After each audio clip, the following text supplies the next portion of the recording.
세상은 험하고 위험이 언제 닥칠지 모릅니다. 상황은 끊임없이 변하고 한 번도 경험하지 못한 위험한 상황이 느닷없이 닥칩니다. 우리는 이런 세상에서 생존해야 하죠. 게다가 빈손으로 왔다가 빈손으로 가는 게 인생입니다. 크게 보면 우리는 험한 세상에서 떠도는 삶을 살아가는 겁니다. 옛날 유명 가수 최희준 씨의 하숙생이라는 노래가 있습니다. 인생은 나그네 길, 어디서 왔다가 어디로 가는가. 구름이 흘러가듯 떠돌다 가는 길에 정일랑 두지 말자, 미련일랑 두지 말자. 우리는 나그네 같은 인생길을 가면서도 누가 나를 해치지는 않을까. 노심초사하면서 살아갑니다. 안전한 쉴 곳이 어디에 있을까요? 하나님께서 안전한 쉴 곳을 주십니다. 하나님께서 창조하신 최초의 세상인 에덴은 전혀 험하지 않았습니다. 거기는 평화롭고 부족함이 없고 경쟁도 없고 그리고 무엇보다도 안전했습니다. 거기는 마치 태아에게 어머니의 자궁 같은 곳입니다. 에덴은 낙원이었지만 천국은 아니었습니다. 에덴에 악의 화신인 뱀이 있었죠. 뱀이 여자에게 선악과를 먹으면 하나님처럼 눈이 밝아질 거라고 유혹을 했습니다. 그들은 그 뱀의 꼬임에 넘어가서 하나님께서 먹지 말라고 하신 선악과를 먹었습니다. 아담과 이브는 자기들이 하나님처럼 눈이 밝아질 것을 기대를 했는데 기대와는 달리 수치스러운 자신을 보게 됐습니다. 그들은 하나님을 거역했고 낙원에서 쫓겨났습니다. 에덴에서 쫓겨난 인간이 살아가는 세상은 낙원이 아닙니다. 남자는 가족을 위해서 죽을 때까지 수고하고 땀을 흘려야 되고 여자는 남편의 다스림을 받습니다. 임신과 출산의 고통까지 겪어야 하죠. 그리고 게다가 요즘은 그 여자들이 또 생활을 위해서 또 직업을 가지는 경우도 많습니다. 언제나 어디서나 남녀 불문하고 세상 살기가 힘든 겁니다. 에덴에서 추방된 아담의 가족 이야기가 창세기 4장에 계속됩니다. 아담과 이브가 두 아들을 낳는데 큰 아들인 카인은 농사를 지었고 작은 아들인 아벨은 목축을 했습니다. 이 둘이 하나님께 제사를 드렸는데 하나님께서 아벨의 제물은 받으시고 카인의 제물은 받지 않으셨습니다. 그래서 카인 몹시 분했습니다. 하나님께서 그런 카인에게 죄가 너를 원하니까 너는 죄를 다스려야 한다 하고 경고를 하셨어요. 그러나 카인은 아벨을 죽이고 말았습니다. 이제 카인은 힘들기만 한 게 아니라 위험한 세상에서 살게 됐습니다. 카인이 동생을 죽이는 죄를 범하자 힘든 세상에서 더 이상 하나님께서 지켜주실 것을 기대할 수 없게 됐습니다. 카인은 자기가 저지른 죄에 대해서 혹독한 벌을 받아야 했던 거죠. 카인 이후의 세상은 한마디로 아주 험합니다. 카인은 자신의 제사가 받아들여지지 않는 것에 분노했습니다. 만일 누가 여러분에게 대놓고 하나님이 당신의 예배는 받지 않으신다 하면 화가 날 겁니다. 내 마음이 받아들여지지 않을 때 화가 나지 않는 사람은 없습니다. 카인은 아벨 때문에 하나님이 자기 제사를 받지 않으신다고 생각을 하면서 아벨을 시기하고 미워했습니다. 우리도 내가 잘못되는 건 남의 탓이라고 여기고 남을 미워하고 시기합니다. 또한 카인은 자기 제사는 받지 않고 아벨의 제사를 받는 하나님이 공정하지 않다고 여겼습니다. 우리도 하나님, 그래도 이건 아니죠 하고 하나님께 따지기도 합니다. 그렇습니다. 우리가 카인처럼 남을 미워하고 질투는 하지만 그래도 우리는 살인은 안 했습니다. 그래서 나는 카인과는 다르지 이렇게 생각하실 수도 있겠습니다. 그러면 살인과 연관되는 예수님의 말씀 한 군데를 보겠습니다. 마태복음 5장 21절, 22절인데요. 옛사람에게 말한 바 살인하지 말라. 누구든지 살인하면 심판을 받게 되리라 하였다는 것을 너희가 들었으나 나는 너희에게 이르노니 형제에게 노하는 자마다 심판을 받게 되고 형제를 대하여 나가라 하는 자는 공회에 잡히게 되고 미련한 놈이라 하는 자는 지옥불에 들어가게 되리라. 21절을 보니까 누구든지 살인을 하면 심판을 받으리라 하십니다. 살인을 하면 심판을 받죠.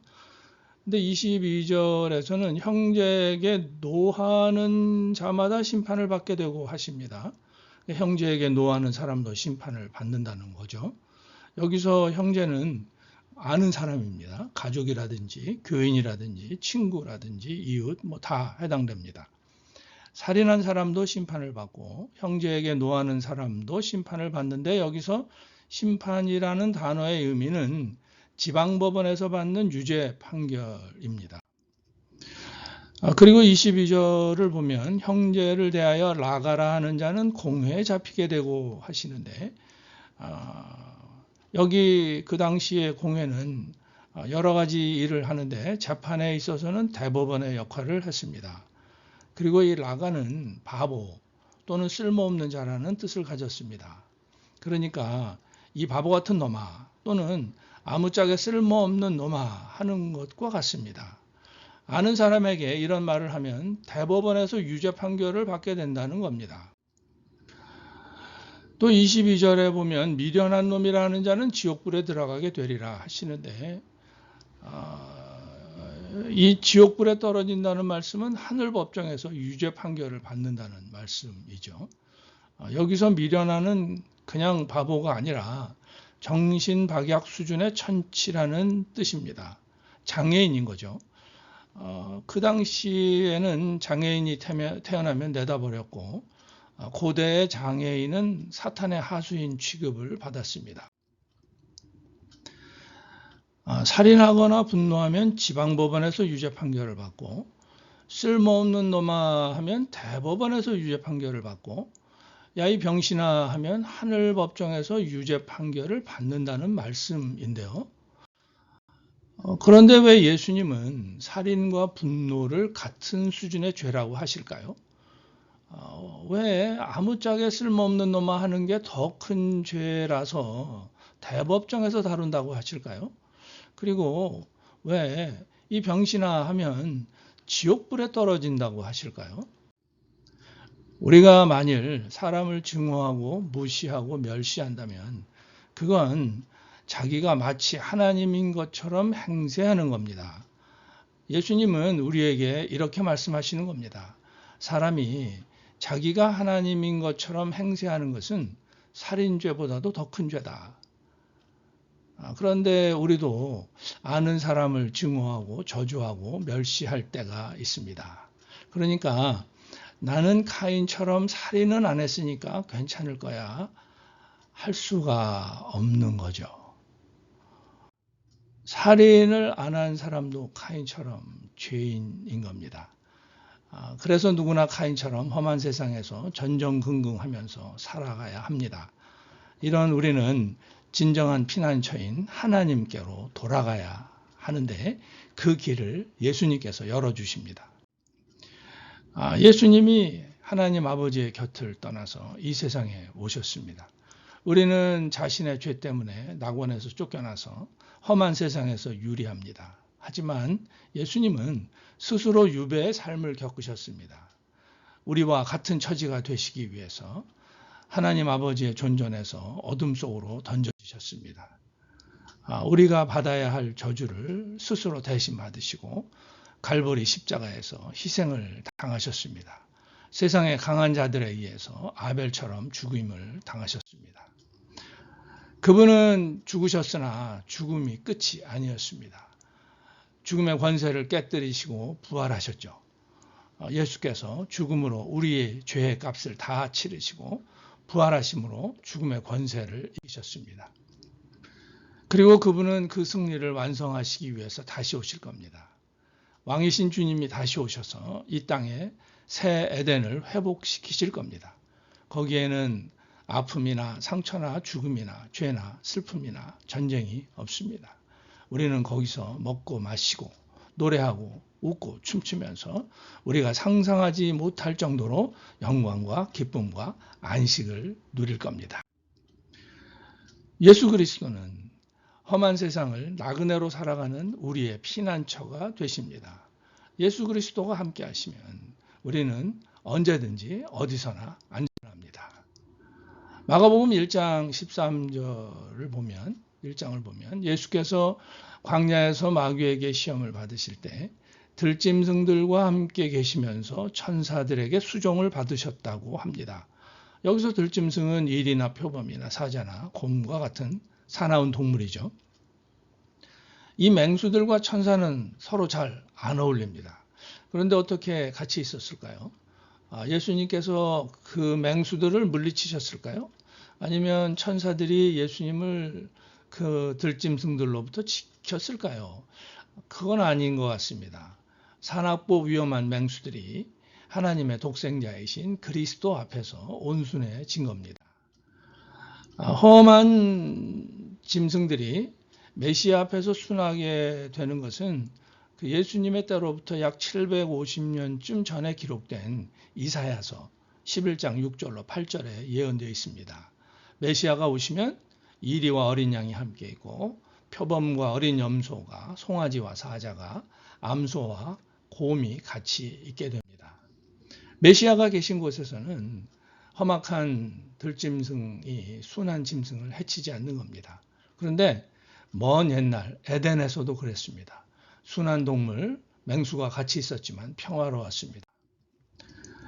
우리의 세상이 험하지만 예수님이 함께 하시면 천국이 됩니다. 찬송가에 이런 노래가 있죠. 할렐루야 찬양하세 내 모든 죄 사함받고 주 예수와 동행하니 그 어디나 하늘나라. 만일 우리가 예수님과 함께하는 삶을 살고 있다면 그거는 참 잘하는 겁니다. 그러나 만일 그렇지 않다면 회개하고 예수님과 함께하는 삶을 살겠다는 결단을 해야 합니다. 왜 잘못된 삶을 회개해야 할까요? 하나님이 우리를 진실로 사랑하시기 때문에 우리에게 화도 내십니다. 하나님은 우리를 아끼시기 때문에 우리를 해치는 죄에 대해서 진노하십니다. 만일 우리가 죄를 지면서 살면 하나님께서 진노하시니까 잘못된 삶을 회개해야 하는 겁니다. 그런데 하나님처럼 남을 정죄하고 판단하는 것은 살인보다 더한 죄라고 예수께서 말씀하셨습니다. 만일 우리가 하나님의 자리에 앉아서 사람을 깔보고 멸시하고 정죄했다면 그건 예수님과 함께하는 삶에서 멀어진 겁니다. 이러한 우리가 살 길은 예수 믿고 하나님의 말씀으로 사는 겁니다. 그래야 험한 세상에서 안전하고 주님이 다시 오실 때 영원한 천국을 누립니다. 예수 믿는 사람은 험한 세상에서 하나님의 돌보심을 받고 또 주님이 다시 오실 때 새하늘과 새 땅에서 주님과 함께 영원히 살 겁니다. 전능하신 하나님께서 당신의 피난처가 되시고 그리고 당신은 험한 세상을 기쁨으로 살아내는 능력을 받으시기를 예수님의 이름으로 축복합니다. 복된 하루 되시기 바랍니다.